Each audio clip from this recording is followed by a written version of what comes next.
Doctor Pappuram Kohli, सह आचार्य राजनीति विज्ञान, राजेश पायलट, राजकीय महाविद्यालय लालसोट। प्रिय विद्यार्थियों, आज हम लोग प्रजातंत्र का अर्थ, प्रजातंत्र की परिभाषाएं, प्रजातंत्र की विशेषताएं, प्रजातंत्र का महत्व और प्रजातंत्र के गुण दोषों का अध्ययन इस वीडियो के माध्यम से करेंगे। विश्व में शासन व्यवस्था के 3 रूप प्रचलित रहे हैं: राजतंत्र, कुलीन तंत्र और लोकतंत्र।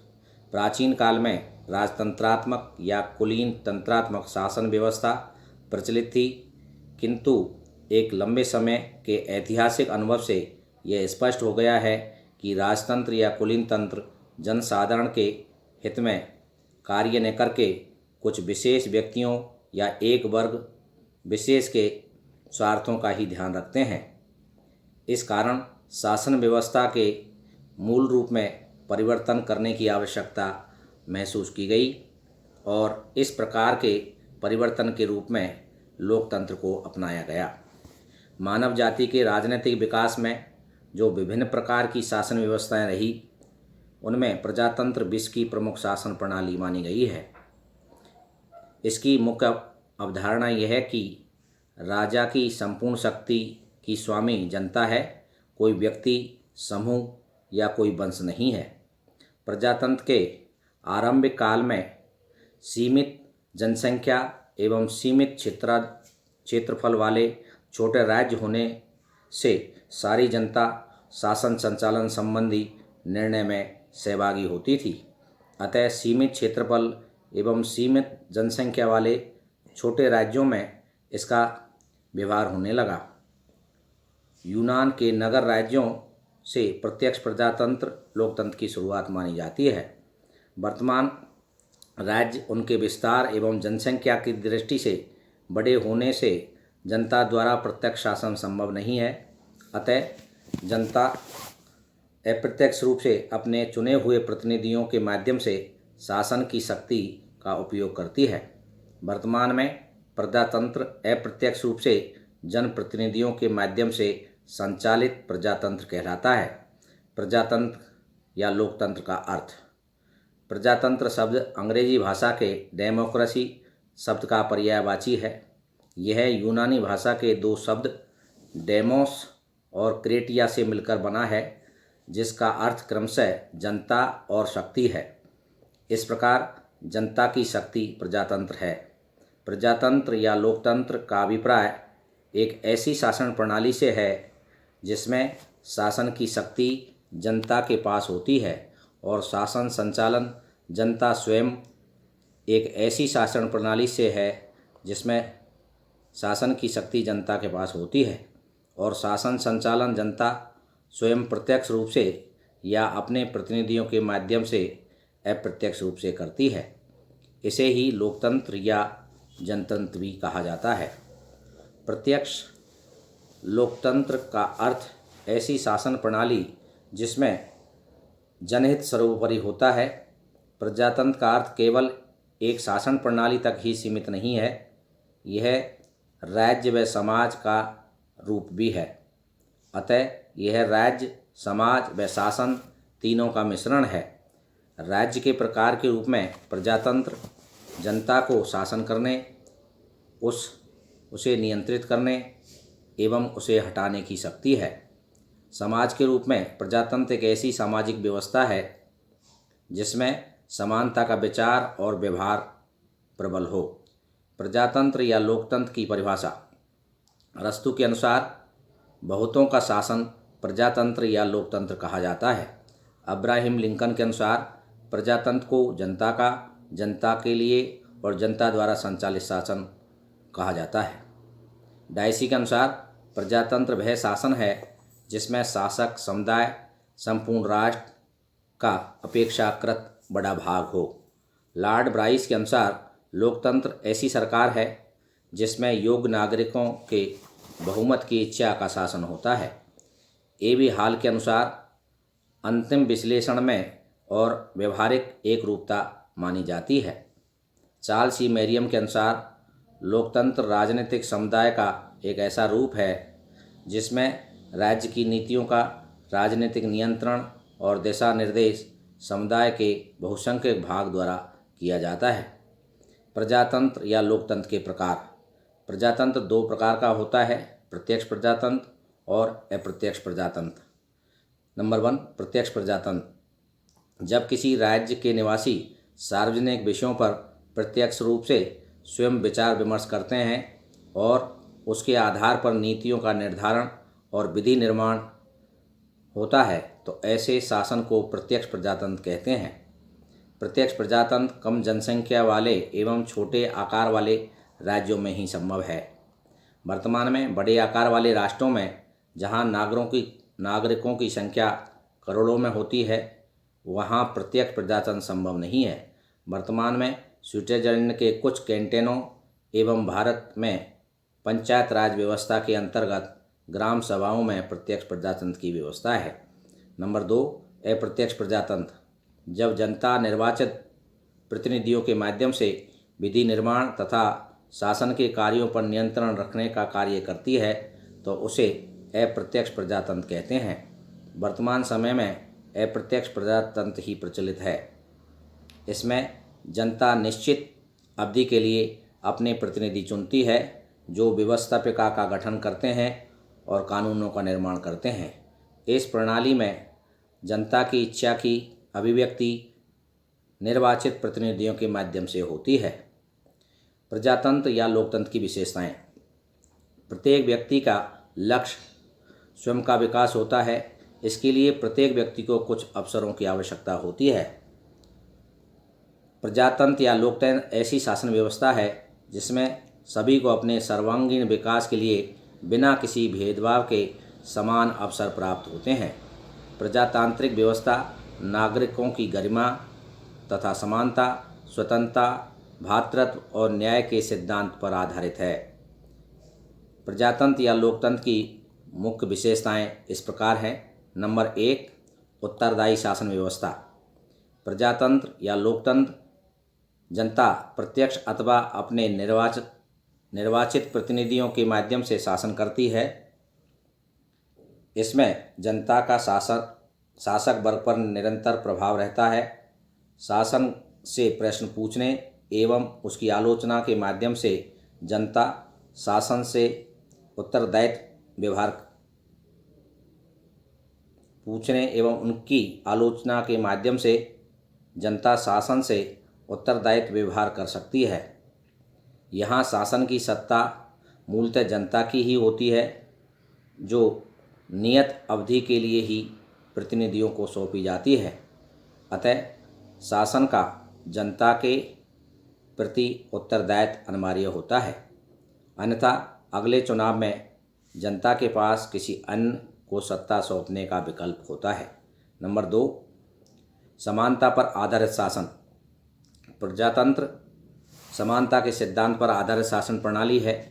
इस शासन प्रणाली के सभी नागरिकों को बिना भेदभाव के समान नागरिक व राजनीतिक अधिकार प्राप्त होते हैं। प्रजातंत्र में निश्चित समय अवधि में चुनाव आवश्यक होते हैं। इन चुनावों में प्रत्येक वयस्क नागरिक को मत देने व चुनावों में प्रत्याशी बनकर भाग लेने का समान अधिकार प्राप्त होता है। सामाजिक एवं आर्थिक समानता पर भी वर्तमान प्रजातंत्र में बल दिया जाता है।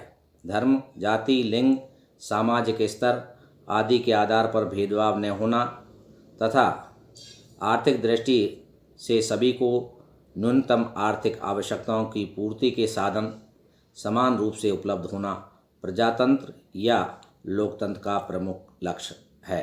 नंबर 3, स्वतंत्रता की पोषक प्रणाली। प्रजातंत्र में नागरिकों के सर्वांगीण विकास के लिए अनेक प्रकार की स्वतंत्रताएं प्राप्त होती हैं। राजनीतिक स्वतंत्रता के अतिरिक्त नागरिकों को अनेक प्रकार की धार्मिक और सांस्कृतिक स्वतंत्रताओं के अधिकार भी प्राप्त होते हैं। प्रजातंत्र में नागरिकों को मत देने, निर्वाचित होने, सार्वजनिक पद ग्रहण करने, भाषण एवं अभिव्यक्ति की स्वतंत्रता, सूचना प्राप्त करने का अधिकार, सम्मेलन सभा करने, समूह बनाने, व्यापार व्यवसाय करने आदि की स्वतंत्रताएं प्राप्त होती हैं। नागरिक यदि शासन की नीतियों से असहमत हों तो संयमित विरोध की स्वतंत्रता भी उन्हें प्राप्त है। स्वतंत्रता प्रजातंत्र की आत्मा है, बिना स्वतंत्रता प्रजातंत्र संभव नहीं है। नंबर 4, कानून का शासन। प्रजातंत्र की चौथी विशेषता है कि प्रजातंत्र में शासन व्यवस्था में जनता की इच्छाओं पर आधारित सरकार कानून के अनुसार कार्य करती है, इसलिए इसे कानून का शासन भी कहा जाता है। कानून के शासन का आशय है कि कानून के समक्ष सभी व्यक्ति समान हैं। एक सा अपराध करने पर व्यक्ति को एक सा दंड दिया जाता है, चाहे उसका मान अथवा पद कोई भी क्यों न हो। कानून के समक्ष सब समान हैं। यह किसी व्यक्ति विशेष एवं समूहों का शासन न होकर कानून पर आधारित शासन है, इसलिए इसमें संविधान का होना भी आवश्यक है, जिसमें मूलभूत कानूनों का उल्लेख होता है। नागरिकों के ऐसे कार्यों के विरुद्ध आदेश दे सकती है जिसमें किसी कानून का उल्लंघन हुआ हो। नंबर 5, स्वतंत्र और निष्पक्ष चुनाव। प्रजातंत्र में चुनाव कराना भी पर्याप्त नहीं है, बल्कि चुनाव स्वतंत्र और निष्पक्ष होने चाहिए, ताकि सत्ता में बैठे लोगों के लिए भी जीत हार की समान संभावना हो। चुनाव के समय मतदाता पर किसी भी प्रकार का दबाव न हो एवं चुनाव व्यवस्था पक्षपात रहित हो। प्रजातंत्र में जनता की इच्छा ही सर्वोपरि होती है। इस शासन व्यवस्था में सरकार के गठन के लिए समय समय पर चुनाव होते हैं। इन चुनावों में विभिन्न राजनीतिक दलों और निर्दलीय स्वतंत्र प्रत्याशियों को भी चुनाव में भाग लेने की स्वतंत्रता होती है। भारत सहित विश्व के अधिकांश प्रजातांत्रिक देशों में खुली चुनावी प्रतियोगिता होती है। मतदाता अपनी पसंद के प्रत्याशियों को निर्भीकता से गुप्त मतदान द्वारा चुनाव कर सकें, इसी पर प्रजातंत्र का व्यवहारिक स्वरूप निर्भर है। नंबर 6, लिखित संविधान का होना। शासन संगठन के मूलभूत सिद्धांत तथा प्रक्रिया निश्चित होना प्रजातंत्र का महत्वपूर्ण लक्षण है, जिससे कोई भी सत्तारूढ़ दल अपने बहुमत के आधार पर इसे जैसा चाहे वैसा परिभाषित या परिवर्तित न कर सके। शासन के अंगों का गठन, शासन की शक्तियाँ एवं कार्य प्रक्रिया आदि संविधान में स्पष्ट हों, इसलिए लिखित संविधान का होना आवश्यक माना गया है। प्रजातंत्र नागरिकों की समानता एवं स्वतंत्रता पर आधारित है, अतः संविधान के मूलभूत कानूनों में ये भी परिभाषित होना आवश्यक है। नंबर 7, स्वतंत्र व निष्पक्ष न्यायपालिका। संविधान की समस्त व्यवस्थाएं व्यवहार में लागू की जा सके, इसलिए प्रजातंत्र में स्वतंत्र व निष्पक्ष न्यायपालिका का होना महत्वपूर्ण लक्षण है। शासन के व्यवहार संविधान के अनुकूल हो, नागरिक अधिकार सुरक्षित हों, कानूनों के उल्लंघनकर्ता दंडित हों, इस हेतु न्यायपालिका को स्वतंत्र रखा गया है।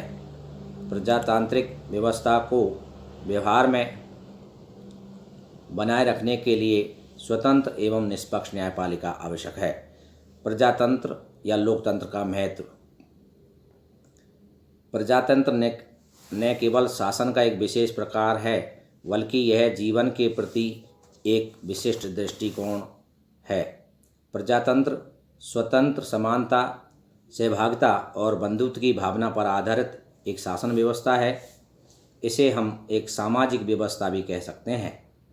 इसके अंतर्गत मनुष्य का संपूर्ण जीवन इस लोकतंत्रीय मान्यता पर आधारित होता है कि प्रत्येक व्यक्ति को समाज में समान महत्व एवं व्यक्तित्व की गरिमा प्राप्त है।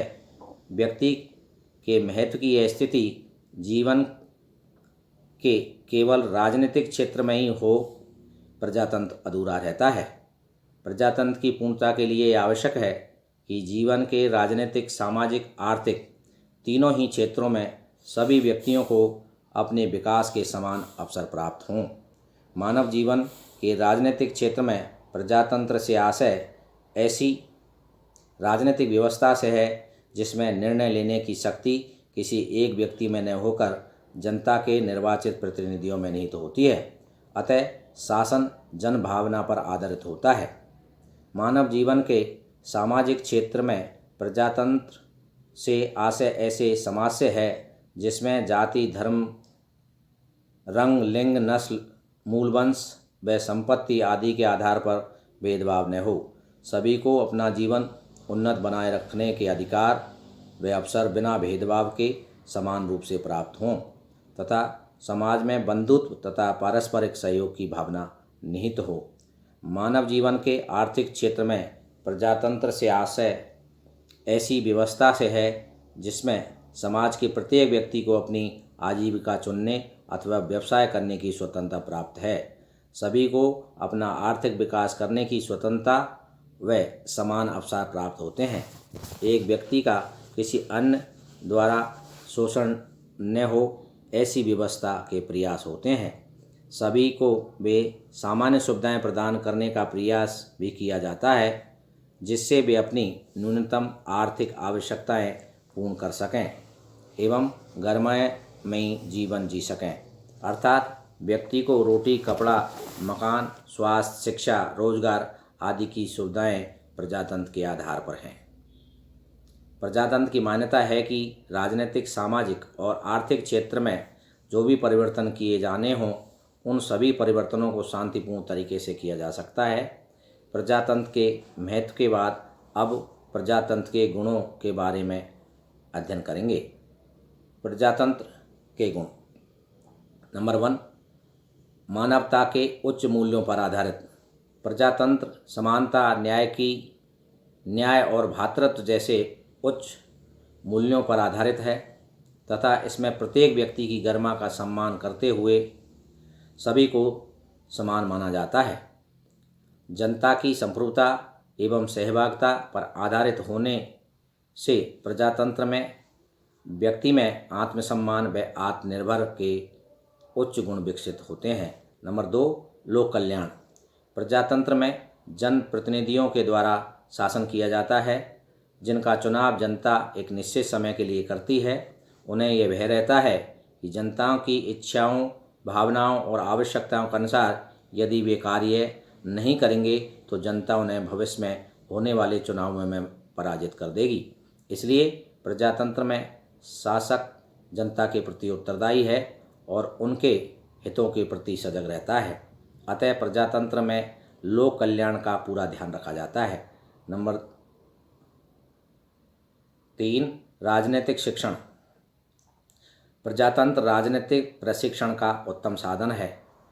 मताधिकार और राजनीतिक पद प्राप्त करने की स्वतंत्रता के कारण जनता स्वाभाविक रूप से राजनीतिक क्षेत्र में रुचि लेने लगती है।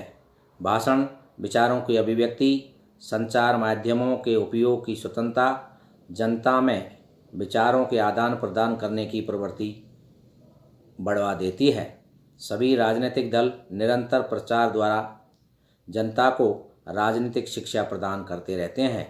अतः प्रजातंत्र में नागरिकों को प्रशासनिक, राजनीतिक व सामाजिक सभी प्रकार का शिक्षण प्राप्त होता है। नंबर 4, राष्ट्र प्रेम की भावना का विकास।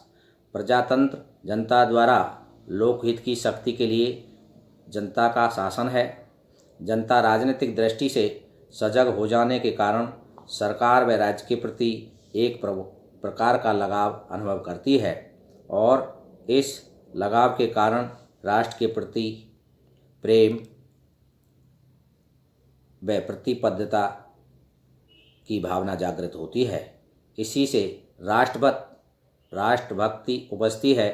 नागरिक ये अनुभव करते हैं कि शासन उन्हीं की बनाई हुई व्यवस्था है तथा सार्वभौमिक सत्ता के अधिकारी एवं वे स्वयं हैं। नंबर 6, हिंसात्मक क्रांति की न्यूनतम संभावना। प्रजातंत्र शांति और सहिष्णुता का दर्शन है। यह सहमति और समझ पर आधारित है। इसमें विपक्ष को भी अपनी बात कहने का पूरा अवसर प्राप्त होता है। विपक्ष द्वारा सरकार की आलोचना और निंदा भी की जाती है।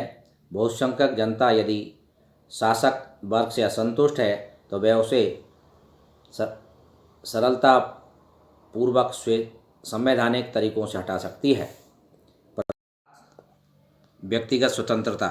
प्रजातंत्र का सबसे बड़ा गुण यह है कि यह अपने नागरिकों को अनेक प्रकार की स्वतंत्रता प्रदान करता है। स्वतंत्रता मानव की सर्वोत्तम निधि है। प्रजातंत्र में ही मानव के व्यक्तित्व का विकास संभव होता है। नंबर 8, सामान्य चरित्र। प्रजातंत्र शासन का वह गुण है कि व्यक्ति के अंदर श्रेष्ठ गुण जैसे सद्भाव, परोपकार, नैतिकता, साहस आदि की अभिव्यक्ति इसमें होती है। नंबर 9, आम जनता की शासन में भाग लेने की व्यवस्था। यह इसका एक मुख्य गुण है कि आम जनता शासन के निर्वाचन और उसके चलाने में भाग लेती है। प्रजातंत्र के दोष। प्रजातंत्र के निम्नलिखित दोष हैं। नंबर 1, गुणों की अपेक्षा संख्या को महत्व देना। प्रजातंत्र में गुणों की अपेक्षा संख्या को अधिक महत्व दिया जाता है। इसमें मात्र मतों की गणना की जाती है। प्रत्येक मतदाता चाहे योग्य हो या अयोग्य, मत का मूल्य एक ही होता है। प्रजातंत्र का आधार यह अवधारणा है कि सभी व्यक्ति समान है, जबकि समाज के सभी सदस्यों की बौद्धिक क्षमता समान नहीं होती है।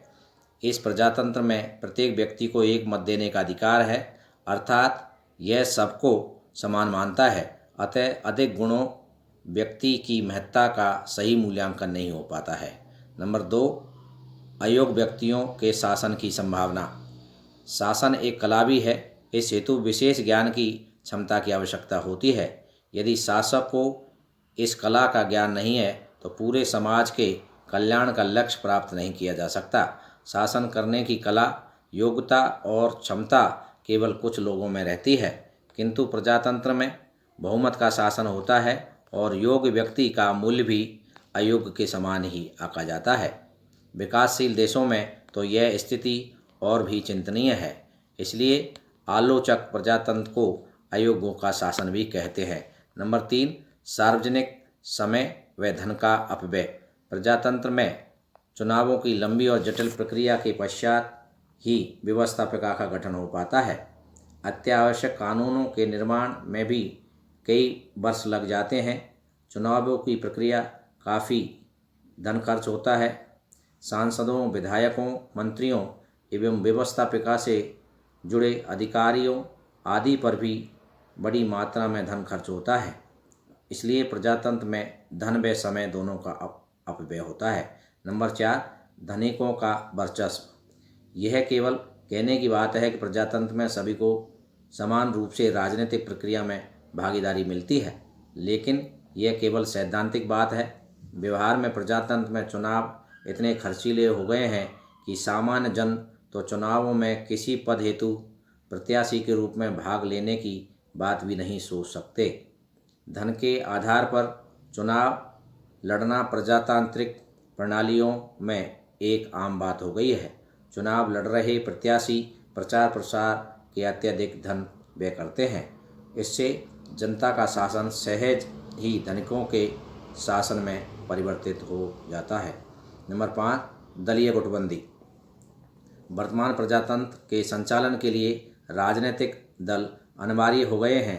राजनीतिक दलों का गठन तो विचारों के आधार पर होता है, किंतु सत्ता प्राप्ति ही इनका मुख्य लक्ष्य बन जाता है।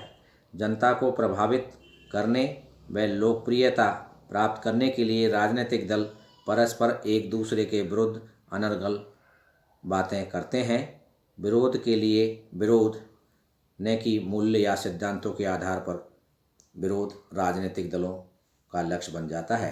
राजनीतिक दल ऐसे लोगों का अखाड़ा बन जाते हैं जो गहन प्रचार द्वारा लोगों की भावनाओं को प्रभावित करके अपना वर्चस्व व स्वार्थ सिद्ध के उपाय खोजते रहते हैं। चुनाव के दौरान इनके अमर्यादित प्रचार प्रसार के कारण संपूर्ण देश का वातावरण दूषित हो जाता है। लोक कल्याण के स्थान पर गुटीय हितपूर्ति महत्वपूर्ण हो जाती है तथा सत्ता का प्रयोग भी वे अपने स्वार्थों की पूर्ति हेतु करने लगते हैं। नंबर 6, बहुमत की तानाशाही। प्रजातंत्र का सबसे बड़ा खतरा बहुमत की तानाशाही का है। बहुमत दल तानाशाही के रूप में सत्ता का प्रयोग कर सकता है। संसदीय उत्तरदायित्व की आड़ में मंत्रिमंडल का अधिनायक तत्व स्थापित हो जाता है। बहुदलीय व्यवस्था में यह भी आवश्यक नहीं कि सत्तारूढ़ दल संपूर्ण जनता का बहुमत प्राप्त हो।